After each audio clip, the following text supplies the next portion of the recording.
Blunders to Blessings with Kerim, Season 1, Episode 3. Rebecca Raad from struggles to success in business.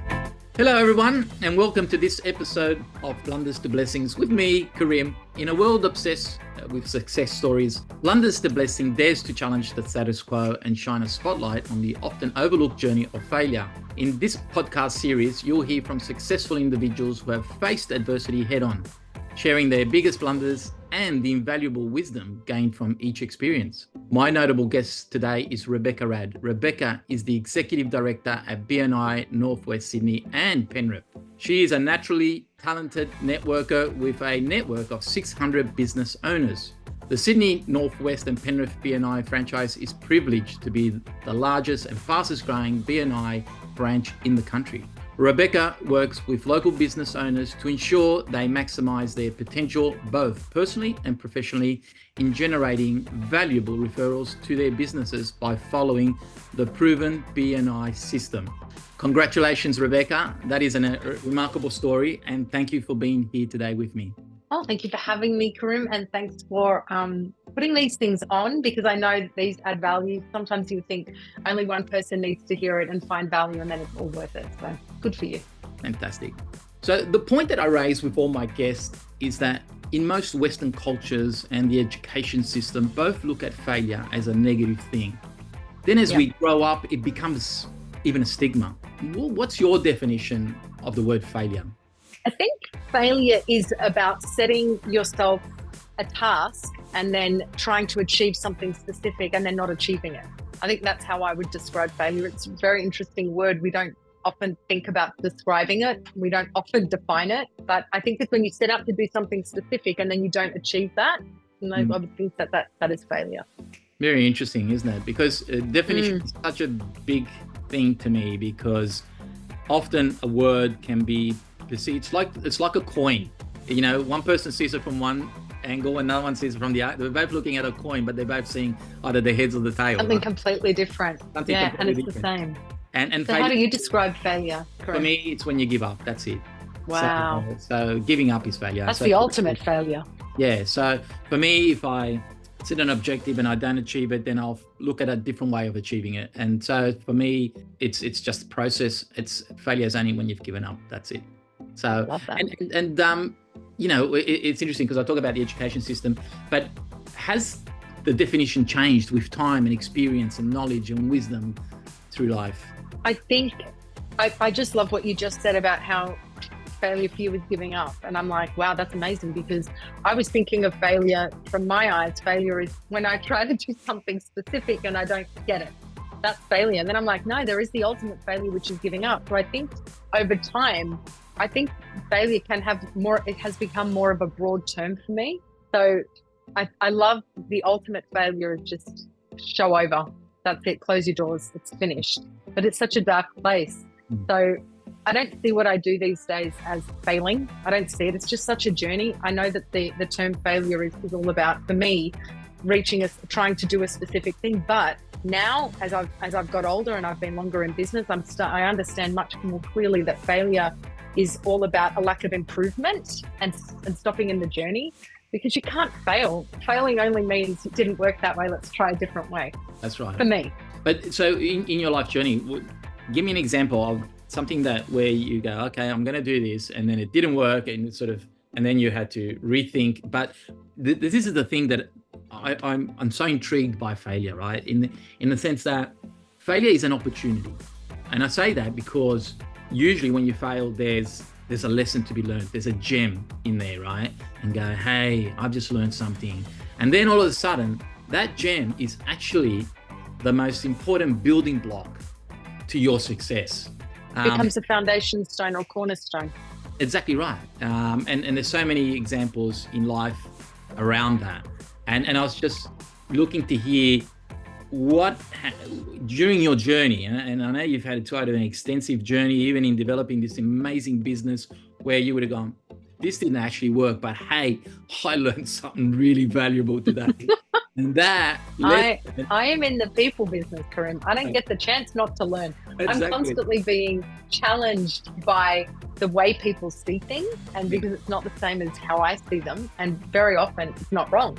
It's different. That's So right. that in itself has to be constant learning from this role. That's why you can't really say in especially my role that I could fail, because there are just more ways to do things or to see things or to interpret something. And it's a, you know what, it is walking a tightrope. That's what it is. And it's keeping your balance. And Yeah. and the ultimate failure in my world is falling off the rope. She's gone. So when is that? When has that happened to you, Rebecca? When is on this? Oh, amazing look, journey? so many Give me- small give me- things. We did a big thing. So in COVID, we had no choice but to pivot the entire business, and not just my business, BNI Global. So we pivoted the entire global network of 300 odd thousand people, and we put them from a face-to-face meeting where rooms are important, and like we put them on Zoom where nobody knew what Zoom was. So we had the 20-year-olds that got it really quickly and clicked the link from their phone or their computer or their iPad. And then we had the 70-year-olds that have had no training at all in anything tech. And we were trying to get them, without seeing them, without sitting next to them and showing them, we were trying to get them onto Zoom. So, you know, we were constantly running into brick walls on how to get just my region, forget the whole world, that was somebody else's problem. I had to get my 500 odd people onto Zoom in 2 weeks. We had to change the format of the meetings. So the failures that we encountered, they were day to day all the time. It wasn't, you didn't have time to think, you know, it didn't work. That didn't work. It was constant reinvention and constantly, you know, skirting around to try and do the dance to find a way that it's going to work. But there are bigger things, you know, when you look at failure as not achieving something. When we started out in business, my husband's a mechanic. And when we started out in 2012, we talked about how to get business, no BNI back then for us. So we talked about how to get business in, and like we were doing all sorts, you know, SEO, and we were doing, you know, these shopper dockets, the back of the shopper docket. He's a mechanic. There are lots of mechanics that advertise there. So we were going where the people went, and we did letterbox drops, and we wasted a lot of money on Facebook, on various other marketing and advertising avenues to try and get customers, because I mean, in my ignorance and naivety, I just thought people would find us, and of course they didn't. No matter how good you are, they just didn't find us. So, you know, we failed to see that business was done on the back of people liking people, and our business is very transactional.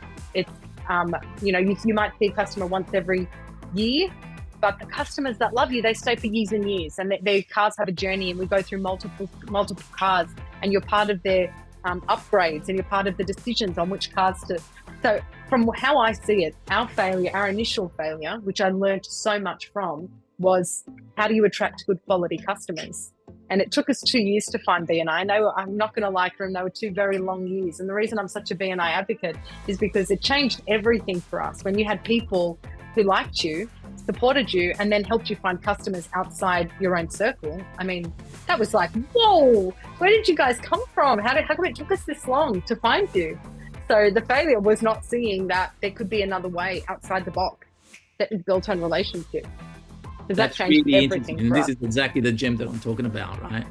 So let me summarize that a little bit, right, for our audience.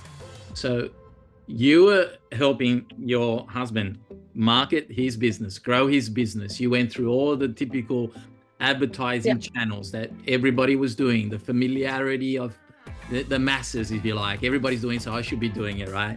And then you learned that it wasn't working. So you had to go and you made the realization. So the gem was the realization that, hey, we're in a people business. People do business with people they trust and like, right? That was a foundation of when you went to BNI. The very heart and philosophy of BNI is all about, you know, referring business, the people that you know, you trust, and like, right? So you took that gem from, you know, the front line, and then you took it to a whole audience, next level, and then you took it. That's right. You took it even because I'm like, if I didn't know that, if I didn't know it, then other people don't know it. Well, that's right. But here's the clinker, Kerim. There weren't, outside of the BNI circle, like I've been in it for so long now that I just can't imagine having to Google search anything. But we were doing SEO, on Google, like who's a good SEO provider? Who's a good, advertising in the local paper? Like, how are you going to find these contacts? So the challenge was like doing these Google, you didn't have a market. You couldn't ask Kerim, can you please point me in the right, like, what do you think I should do? How do you think I should work out what marketing strategy I need? Couldn't ask. There's nobody to ask. We're asking each other. We don't know because that's not our industry and we've never studied it. So the beauty wasn't, we let go of all that other marketing. Through the years, we've always tinkered in other marketing, always, because it's fun and it pushes us. And I don't know, when you have a slow month, you've got nothing much to lose. You put a little money into marketing. But the point is, when you've got somebody strategically looking after you, then that's game changer. And that's what we didn't have. We would just go, we'll do a bit of this, we'll do a bit of that. There was no strategy. We didn't have anybody that we trusted. That was part of the failure of it. So once you understood trust, and then you come into a network like BNI where there are like experts in every single field all around you at arm's length, and they're happy to talk to you, and they're not going to start the clock and start charging you, then it's like, now I can just the pressure cooker lid comes off, and then you can just make good decisions. So yeah, there was a massive story. So let me just take you back, right? Because I really want to hone in on this a little bit. So you're helping your husband, you're trying all these different things, advertising channels, you have no reference point, who to call to give you some advice. Nothing, no strategy, nothing. You're trying all this stuff. It's not really working. What was that pivotal moment that you said, I've got to do something different here? Because we're in a people business. What Forget the people business. Forget the people business. You're thinking like a business owner. Picture this, husband and wife in business together, 3 babies, newborn, 1 and 2.5 years old, okay? No income. So you're like, this is a people business. How can we get more customers? No, Kerim. This is a family business. How do we make some money? And what we did, my bright idea was to bring in the mortgage broker, because we were paying our mortgage from our offset account, which was reducing. So we were like, bring in a mortgage broker. Let's lower the interest rate so that the money lasted longer. That was the strategy. That was rock bottom. Like, okay, well, we can lower the interest rate. The money will last longer. So she comes to our house. It was my dad's contact. Didn't even have a mortgage broker. Now I've got like so many mortgage brokers, can't even count them. And he says, the bank's not going to touch this because you've got no serviceability, not even to refinance. And it broke my heart. I was so upset. So I'm like, we haven't missed a payment. We have been so good. We've been on top of everything. It's killed us, but we're there. And she says, they're not going to touch you. Then she said, come to my networking group. They'll give you work. Then I'll refinance it in 6 months once you've got the work. And I was like, as if no one's going to give us work. And she said, it's 6:30 every day, every Wednesday. And I'm like, 6:30. And then she says, in the morning. I'm like, oh my gosh, Angela, seriously, 6:30 in the morning. What are they going to do? Show up in their pajamas? And like every week, who meets anybody every week? And so Ricardo, God bless him, just went, okay. And I was like, it's never going to work. I'm the big, like, it's not going to happen. Like, it's too much, blah, blah, blah. And he went on Wednesday to his meeting, came back, like a weight lifted off his shoulders. I'm like, cool. Okay, just keep going back. The next time he went back, he came back with an application form, paper back then. And I was like, $2,000 for what? For air? Like, what are you paying for? Like, I'm not paying for this. What a waste of money. We don't even have the money. He says, don't worry, we can pay it off slowly. So he got me to fill in all the paperwork like I always do. He signed the bottom line and kept going. And he paid his first $250 for his membership. And that first month, he had one lady, Linda Gunek, lovely woman, our very first customer. She is still a customer 11 years later. And she basically said, my car's making all this noise and it's vibrating and horrible.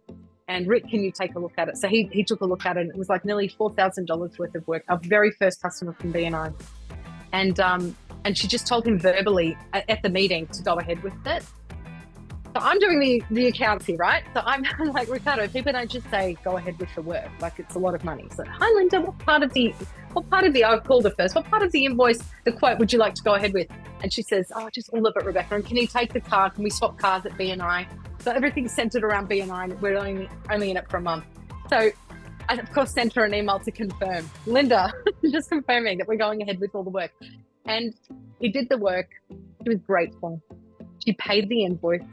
She gave him a testimonial in the meeting, and that was the start of what is now the bulk of our referrals to our business, still to this day.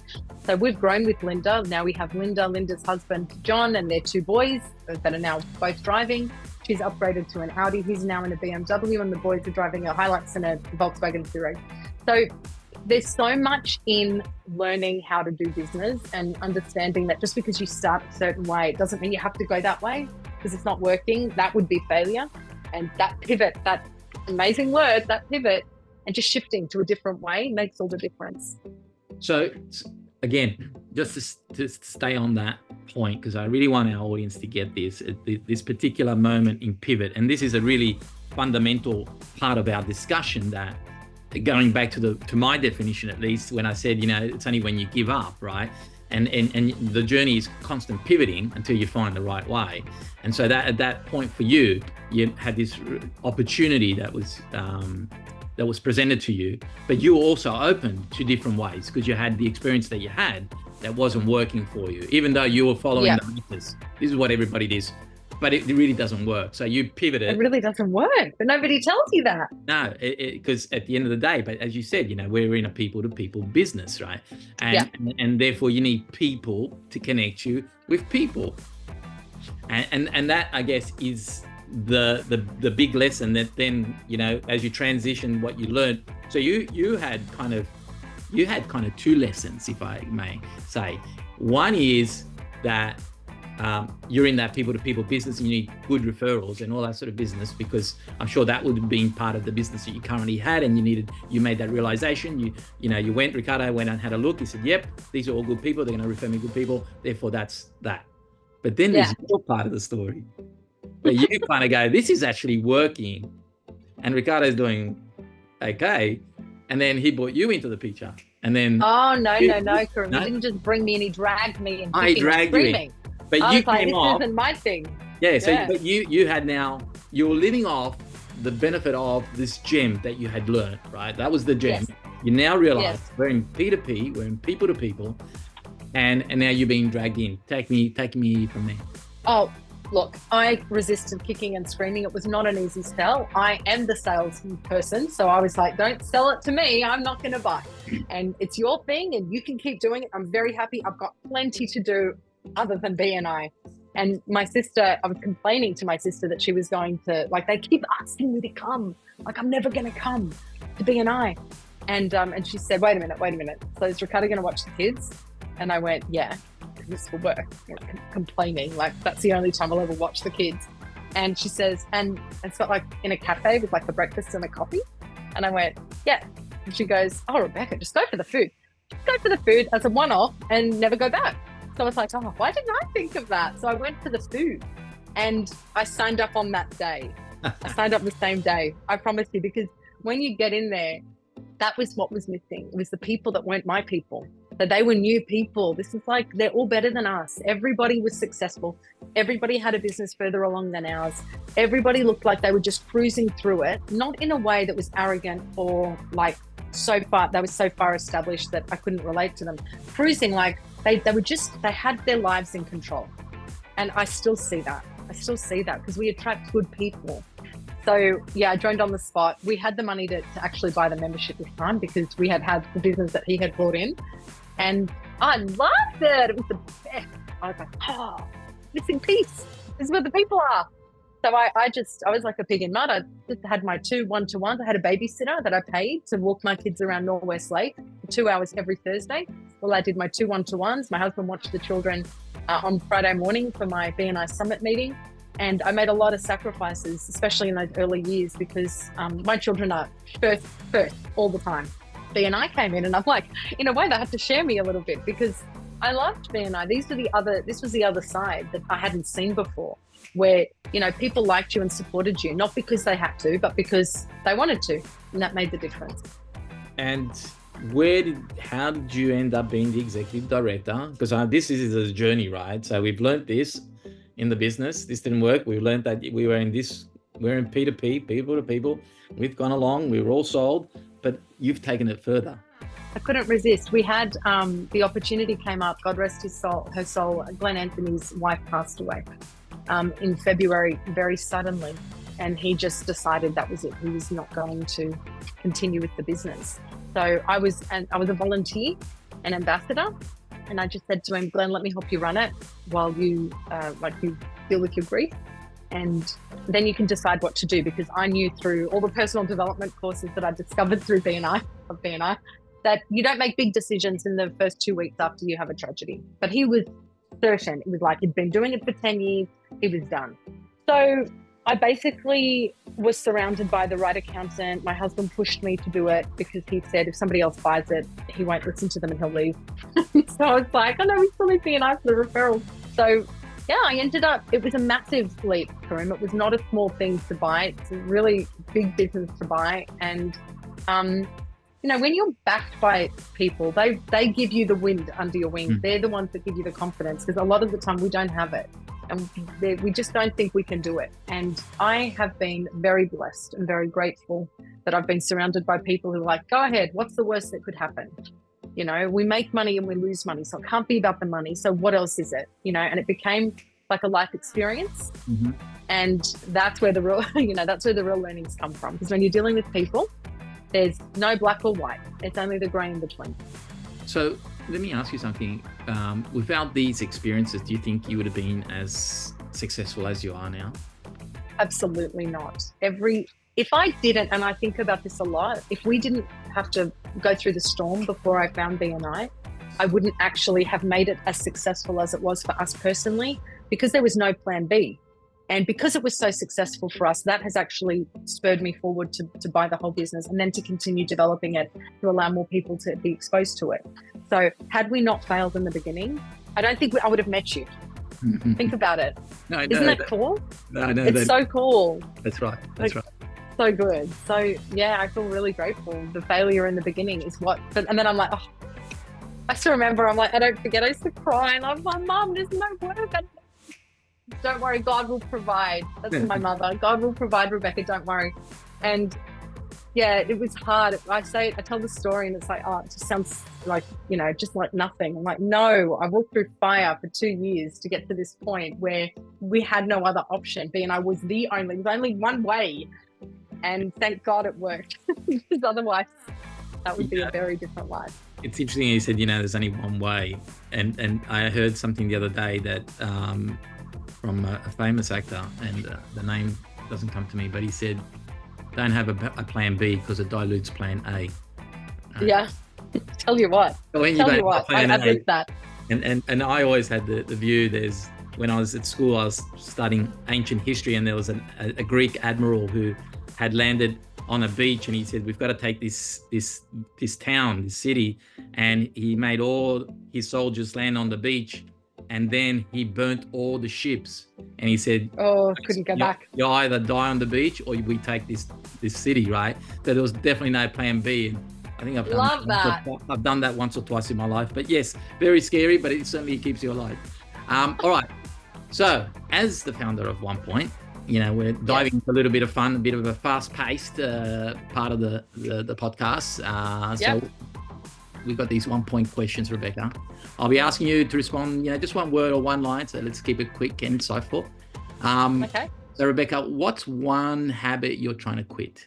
This is, because you got to have these are the things I've got to stop as much as these are the things I've got to do. So what's one of the ones? Checking my phone. I'm always checking my phone. It drives my husband mad. Okay. Fair enough. What's one inspiration or quote that you're going, I'm inspired by this right now? It would be, I think it's Richard Branson, jump off the cliff and build your wings after you've jumped. It's a very poorly articulated quote, but it's 100% jump off the cliff and figure it out on the way down. And I love that. That's how I live. That's people with courage live like that. What is the one word that is not in Rebecca's vocabulary? Can't. That's same here. I used to, in my kind of later 20s, early 30s, I used to hate to say to myself, I can't do something, because my default response to that is, now that I said I can't, I have to do it. 100%. Love that. Because otherwise you'll get smaller rather than bigger, right? I hate the idea that somebody has said you can't do it. There was no dinner BNI group anywhere. And Frederick said, the national director said, you can't do it. And I said, why? And he said, oh, because alcohol, they'll drink it. I said, but they won't, because it's the cafe, not a restaurant, and it's not a bar. And I was like, so can they still not do it? And he said, well, no one's done it before. I went, oh, challenge accepted. And there we go. We've done 2 now. Yeah. So describe one word that motivates you to try one more time. My children. No. They're just always watching. I love my kids. They're always watching me. So everything we do, we're doing it because we're showing them the way, or we're teaching them the way. Yeah. So before we finish off and we say goodbye, what is the one piece of advice you'd like to share with our audience, especially those who are, kind of struggling to overcome a setback or move forward? Okay. You just have to say yes to the next thing. And let's just do the next thing. Don't look too far ahead because it's extremely overwhelming. I've been there. So you just say yes to the next little thing. And then after you've said yes to that little thing, then on the other side of that will be another opportunity. And you just have to say yes again. And you just have to keep doing that incrementally until eventually you look back and you go, wow, I did well. Look how far I've come. Yeah. But yeah, lots of opportunities on the back of yes. I like the simplicity of that. But yes, I agree. Rebecca, this conversation was extremely amazing. Thank you. I appreciate you taking the time today to join me on Blunders to Blessings. Before we wrap this up, one key insight that I took away was this idea of just because everybody's doing it doesn't mean it's the right way. And sometimes, that pivot that you make is the next pivot that is going to take you to where you need to go. And I like this one that you just said now, that one about, having the courage to take that leap of faith. And I think, as human beings, and I know you and I have had this conversation, as human beings, we're designed to make decisions through fear, and therefore when we go against that, the grain, it takes courage. So it's definitely something, particularly, I put this podcast together because I really want to target younger people as well as the general public,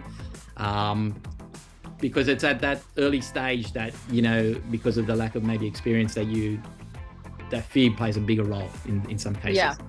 And so I want them to have the courage not to worry about failing, because failing is just a step to success. I think it's brilliant. Good on you, Kerim. There's so much good that you're doing. Well done. Thank you. So thank you again to all our listeners for listening to Blunders to Blessings with Kerim. Please subscribe, share, and leave a review. And thank you again, Rebecca. Thank you for having me.